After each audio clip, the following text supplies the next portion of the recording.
ఈ image full viral అయ్యింది. దీనికి సంబంధించిన స్టోరీ మీరు కూడా తప్పకుండా వినాలి. ఈ ఫోటో జర్మనీ మెట్రోలో తీసినది. ఇందులో కూర్చున్న వ్యక్తి ఒక ఇండియన్ మ్యాన్. అతని పక్కన కూర్చున్న అమ్మాయి పేరు మైసీ విలియమ్స్. అయితే మాకంటి బొక్క అనుకుంటున్నారా? మీరు అనుకుంటున్నట్టు ఈ అమ్మాయి సాధారణమైనటువంటి వ్యక్తి కాదు. ఈ అమ్మాయి అక్కడ పెద్ద సెలబ్రిటీ. ఈమెతో ఒక సెల్ఫీ కోసం మిలియన్స్ మంది వెయిట్ చేస్తూ ఉంటారు. ఈమె గేమ్ ఆఫ్ థ్రోన్స్ లో ఐకానిక్ పాత్ర చేసిన యాక్టర్. కానీ మన ఇండియన్ వ్యక్తి ఆమెను చూసినట్టే లేడు. ఆమె ఎవరో కూడా అతనికి తెలియదట. ఈ ఫోటో ఎంతగా వైరల్ అయ్యిందంటే ఇతడి కోసం ఏకంగా జర్మనీకి చెందిన ప్రసిద్ధ మ్యాగజైన్ డేర్ స్పీగల్ ఈ వ్యక్తి కోసం వెతకడం ప్రారంభించింది.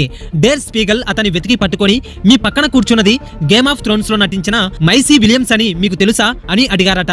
దానికి ఆ వ్యక్తి ఇలా సమాధానం ఇచ్చాడట. నా ఉద్యోగం పోయింది. ఆ సమయంలో నా జేబులో ఒక్క రూపాయి కూడా లేదు. నేను టికెట్ లేకుండా ప్రయాణిస్తున్నాను.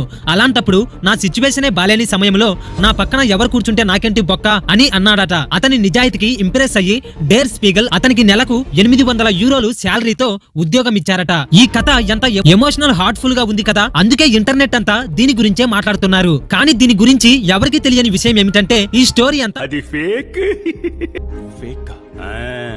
ఆ అమ్మాయి మైసీ విలియమ్స్ కాదు. ఈ ఫోటో జర్మన్ మెట్రోలో తీసింది కాదు.